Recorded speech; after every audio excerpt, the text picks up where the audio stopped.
स्वागत है। मैं हूं आपके साथ मीना। यूपी के मुख्यमंत्री योगी आदित्यनाथ का नारा बटेंगे तो कटेंगे के बाद अब एक और नया नारा सामने आया है, जिसमें लिखा गया है डरेंगे तो मरेंगे। महाकुंभ का आयोजन होने वाला है और महाकुंभ मेला स्थल पर जगह जगह इस नारे के साथ होर्डिंग्स लगाई गई है। आइए दिखाते हैं आपको पूरी खबर।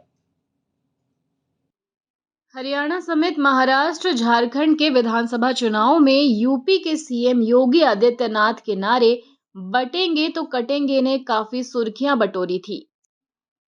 इस पर काफी विवाद भी हुआ। अब प्रयागराज महाकुंभ क्षेत्र में जगह जगह लगी होर्डिंग्स चर्चा का विषय बनी हुई है। दरअसल इन होर्डिंग्स पर लिखा है डरेंगे तो मरेंगे। इसके साथ ही वक्फ बोर्ड को लेकर नारे लिखे गए हैं। मेले में जगह जगह लगी इन होर्डिंग्स पर जगत गुरु रामानंदाचार्य नरेंद्राचार्य के नाम के साथ उनकी तस्वीर लगी है। वहीं इस पर अखिल भारतीय अखाड़ा परिषद के अध्यक्ष महंत रविंद्र पुरी का कहना है कि हिंदू सदियों से डरते रहे हैं और अब डरने का वक्त नहीं है। महाकुंभ मेला क्षेत्र में डरेंगे तो मरेंगे की होर्डिंग्स की चर्चा सबसे ज्यादा हो रही है। वहीं वक्फ बोर्ड पर कटाक्ष करने वाली होर्डिंग्स की भी लोग चर्चा कर रहे हैं, जिसमें लिखा है वक्फ के नाम पर संपत्ति की लूट है, धर्मनिरपेक्ष देश में ये कैसी छूट है। इन होर्डिंग्स का समर्थन संत समाज के लोग भी कर रहे हैं। तमाम संत 13 जनवरी से इस आध्यात्मिक मेले के शुरू होने से पहले हिंदुत्व का अलख जगा रहे हैं। अखिल भारतीय अखाड़ा परिषद के अध्यक्ष महंत रविंद्र पुरी ने मेला क्षेत्र में लगी इस तरह की होर्डिंग्स का समर्थन किया है और कहा कि जो लिखा है वो बहुत सही लिखा हुआ है, क्योंकि हमारे पूर्वज डरते हुए आए हैं। उसी का नतीजा रहा कि हमारे मठ मंदिरों पर कब्जा कर स्वरूप को बदला गया। अब हम उसे वापस लाने का प्रयास कर रहे हैं। इस वक्त हिंदू और संत समाज अब डरने वाले नहीं है। अब मोदी योगी राज में हिंदुओं को डरने की जरूरत नहीं है। इसी वजह से एक संत की तरफ से मेला क्षेत्र में डरेंगे तो मरेंगे और वक्फ बोर्ड की संपत्तियों पर कटाक्ष करने वाले स्लोगन लिखे हैं।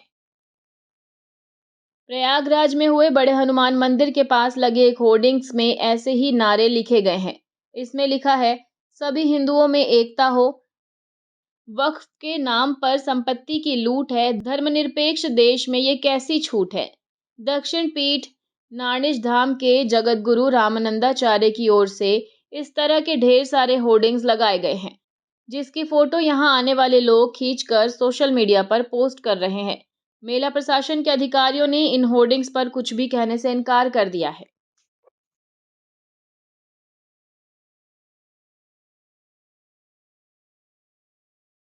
हमारे शंकराचार्य जी है।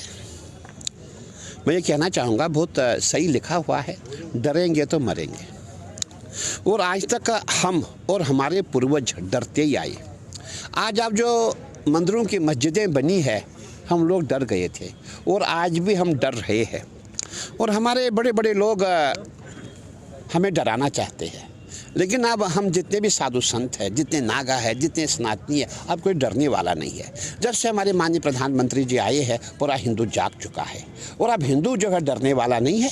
जितने भी हमारे मंदिर है, जहाँ जहाँ मस्जिद बने हैं, वहाँ वो वापस हिंदुओं को चाहिए और बहुत जल्दी चाहिए, क्योंकि जब तक हमारे माननीय प्रधानमंत्री जी है, सभी जितने हिंदू है, सबके मन में यही है कि जब तक हमारे प्रधानमंत्री जी है तभी हमारा जो है सनातन सुरक्षित है।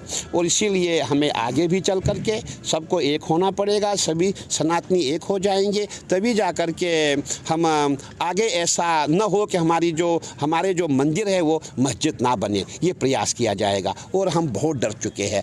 आज हमें दुख होता है। हमारे कुछ लोगों ने कहा, मुझे उनको देख के एक शेर याद आ गया, जो दिल पे गुजरती है खबर तुझको क्या नासा, कुछ हमसे सुना होता फिर आपने कहा होता। कहने का तात्पर्य है कि जब हम देखते हैं हमारे मंदिर को मस्जिद बनाया गया है, हमारे दिल पे क्या बीतती हम जानते हैं। हमें ऐसा लगता है इस पूरे जो ये ढांचा बनाया गया इसको हम राम मंदिर की तरह उखाड़ दें। याद है ना आपको राम मंदिर का जो ढांचा था, जब हमारे बड़े बड़े योद्धा उसके ऊपर से चढ़े तोड़ दिया गया था। ऐसा प्रतीत होता है, ऐसा लग रहा है कि हमारे जितने सनातनी सभी हिंदू में अब ऐसा जज्बा आ गया है कि अब किसी भी हम मंदिर को मस्जिद नहीं बनने देंगे और जो मस्जिद बनी है मंदिरों की, उसको भी हम जो है मस्जिद से मुक्त करके मंदिर बनाएंगे। और फिलहाल खबरों में इतना ही। अपडेटेड रहने के लिए हमारे चैनल को सब्सक्राइब कर लीजिए। नई खबरों के नोटिफिकेशन के लिए बेल आइकन जरूर दबाइए। नमस्कार।